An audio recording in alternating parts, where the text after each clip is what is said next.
السلام عليكم ورحمة الله تعالى وبركاته. أعوذ بالله من الشيطان الرجيم. بسم الله الرحمن الرحيم. ومن أظلم ممن افترى على الله كذبا أولئك يعرضون على ربهم ويقول الأشهاد هؤلاء الذين كذبوا على ربهم ألا لعنة الله على الظالمين الذين يصدون عن سبيل الله ويبغونها عوجا وهم بالآخرة هم كافرون. آمنا بالله صدق الله مولانا العلي العظيم. அல்லாஹ் மீது கற்பனையாக பொய்யுரைக்கக்கூடியவர்களை விட பெரும் அநியாயக்காரர் யார்? அவர்கள் தங்களுடைய ரப்பிடத்திலே கொண்டு வரப்படுவார்கள். சாட்சிகளெல்லாம் கூறுவார்கள், இவர்கள் தம்முடைய ரப்பின் மீது பொய்யுரைத்தவாறு இருந்தார்கள் என்று. அறிந்து கொள்ளுங்கள், யார் அநியாயக்காரர்களோ அவர்கள் மீது அல்லாஹுடைய சாபம் உண்டாகும். யார் அந்த அநியாயக்காரர்கள்? அல்லாஹுடைய பாதையில் விட்டும் தடுப்பவர்கள், அதை கோணலாக்க நினைப்பவர்கள், மறுமையை நிராகரிப்பவர்கள், இவர்கள் அநியாயக்காரர்கள். இவர்கள் மீது அல்லாஹுடைய சாபம் உண்டாகட்டுமா என்று அல்லாஹ் ரப்புல் ஆலமீன் சூரா அல்-ஹூத் 11ஆம் அத்தியாயம் 18-19 வசனங்களாக பதிவு செய்திருக்கிறான். அல்லாஹ் மீது கற்பனையாக பொய்யுரைத்து கொண்டிருந்தார்கள் அன்றைய காலகட்டத்தில். அப்படி என்ன பொய்யுரைத்தார்கள் என்றால், மலக்குமார்கள் வானவர்கள் இருக்கிறார்களே, அவர்கள் அல்லாஹுடைய பெண்மக்கள் என்று சொல்லி கொண்டிருந்தார். இது முற்றிலும் பொய்யான பச்சை பொய்யாக இருக்கிறது. இவரை விட அநியாயக்காரர் யார் என்று அல்லாஹ் கேட்கிறான். அல்லாஹ் யாரையும் பெற்றெடுக்கவும் இல்லை, அல்லாஹு யாரும் பெறவும் இல்லை, அவனுக்கு நிகரானவர் யாரும் இல்லை என்று நாம் குல் அல்லாஹதிலே ஓதுகிறோம். இந்த நிலையில்தான் அவர்கள் அல்லாஹ் மீது பொய்யுரைக்கிறார்கள். இதை தாண்டி அவர்கள் பேசிக்கொண்டிருந்தார்கள். ஈசா அலைஹிஸ்ஸலாத்து வஸ்ஸலாம் அவர்கள் இருக்கிறார்களே, அவர்களை தேவகுமாரர் என்று பேசினார்கள். அதே போன்று தௌராத் இன்ஜீலில் பல விஷயங்களை என்ன செய்தார்கள்? மாற்றிவிட்டார்கள். பல உண்மைகளை மறைத்து விட்டார்கள், இருட்டடிப்பு செய்து விட்டார்கள். இன்றைய இந்திய விடுதலை போராட்டத்தில் ஈடுபட்ட அந்த வீரர்கள் வரலாற்றை மறைப்பது போன்று, இருட்டடிப்பு செய்வது போன்றே அன்றைய காலத்து அந்த யகூதிகள் கிறித்துவர்கள் என்ன செய்தார்கள்? தௌராத்திலையும் இன்ஜீலையும் கை வைத்து விட்டார்கள். கை வைத்து அதில் பல விஷயங்களை மாற்றிவிட்டார்கள், இருட்டடிப்பு செய்து விட்டார்கள். பெருமானார் ரசூலே கரீம் ஸல்லல்லாஹு அலைஹி வஸல்லம் அவர்களை பற்றிய முன்னறிவிப்புகள் நிறைய காணப்பட்டன. முந்தைய வேதங்களில் தங்களுடைய சுய லாபத்துக்காக, சுயநலனுக்காக முஹம்மது ஸல்லல்லாஹு அலைஹி வஸல்லம் அவர்கள் பக்கம் மக்கள் திரும்பி விடக்கூடாது, சாய்ந்து விடக்கூடாது என்பதற்காக தௌராத் இன்ஜீலில் முஹம்மது ஸல்லல்லாஹு அலைஹி வஸல்லமுடைய தாத்து சிஃபாத் பற்றி எடுத்துரைத்திருந்தனவே அதையெல்லாம் அவர்கள் எடுத்து விட்டார்கள். கிதாபுகளிலிருந்தே காலி பண்ணி விட்டார்கள். இறை வேதங்களிலிருந்தே காலி பண்ணி அல்லாஹ் மீது பொய்யை கற்பனையாக சொல்லி கொண்டிருந்தார்கள். இதைத்தான் அல்லாஹ் இங்கே எடுத்துரைக்கிறான். இவர்களுடைய நிலை என்ன ஆகும் என்று அல்லாஹ் சொல்லுகிறான். மறுமை நாளிலே அல்லாஹுடைய சமூகத்திலே அவர்கள் கொண்டு வரப்படுவார்கள். பல சாட்சிகள் இருப்பார்கள்.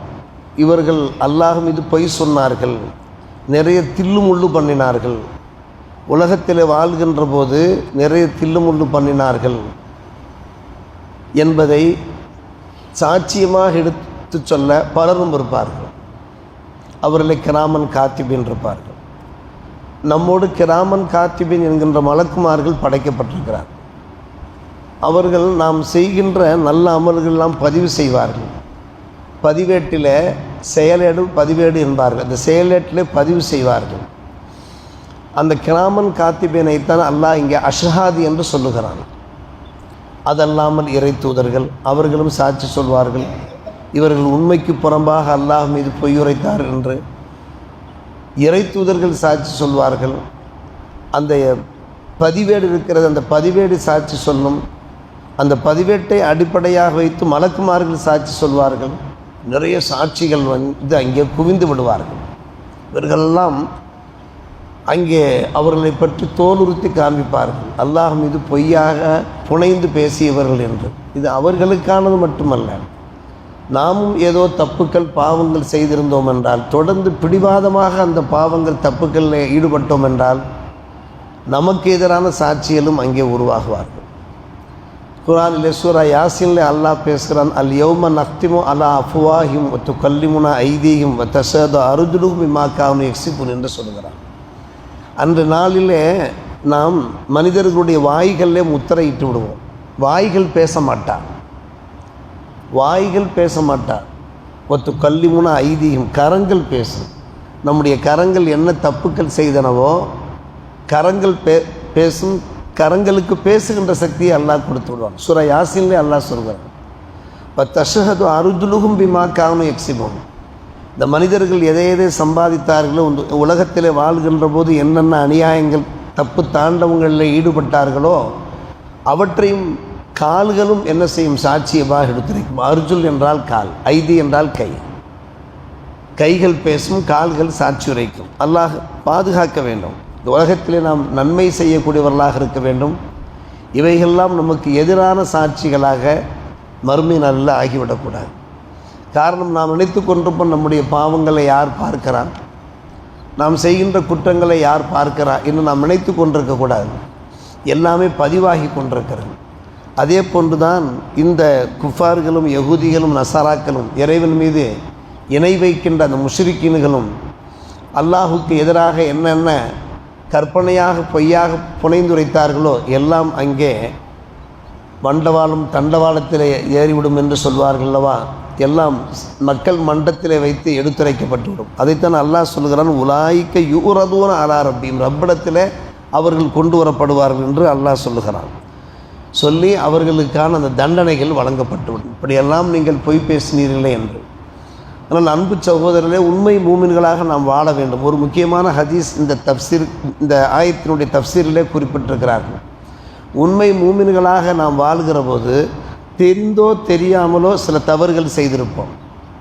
ஆனால் அதை தாண்டி இபாதத்துகள் அமல்களில் ஈடுபட்டதின் பரக்கத்தின் காரணமாக அந்த இபாதத்துகள் பரக்கத்தினால் அந்த பாவங்கள் மன்னிக்கப்பட்டுவிடும். ஆனால் பிடிவாதமாக இருக்கக்கூடாது. நாம் செய்கின்ற அந்த பாவங்கள் தப்புக்களில் நாம் உறுதியாக ஒத்த காலில் நாம் நிற்கக்கூடாது. வெகு சீக்கிரமாக அதிலிருந்து விலகி நிற்க வேண்டும். அல்லாஹ் நம்மை பார்த்து, மூமின்களை பார்த்து அல்லாஹ் பேசுவான், இன்றைக்கு நீ செய்த பாவங்களை மன்னித்து விட்டேன் என்பான்.